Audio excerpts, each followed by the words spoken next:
அன்புடன் அனைவருக்கும் வணக்கம். இன்றைய சிந்தனை: நிதானமும் பொறுமையும் ஒரு மனிதனுக்கு அவசியம். அது இல்லை என்றால் வாழ்க்கை தவறில் முடிந்துவிடும். ஒரு சிவிலிய பெண் ஒரு அவசரமான மனநிலை கொண்ட மருத்துவரிடம், டாக்டர், உங்கள் மனைவியும் மகனும் விபத்தில் இறந்து விட்டார்கள் என கூறினார். இதை கேட்ட மருத்துவர் 3வது மாடியிலிருந்து கீழே குதித்தார். குதிக்கும்போது அவர் ஒன்றை உணர்ந்தார். அவருக்கு இன்னும் திருமணமாகவில்லை, பிள்ளையும் இல்லை என்று.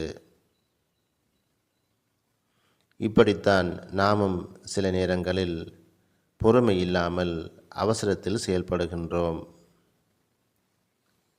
நிதானமும் பொறுமையும் ஒரு மனிதனுக்கு அவசியம் தேவை என்பதை உணர்ந்தவர்களாக வாழ்வோம். நன்றி, வணக்கம்.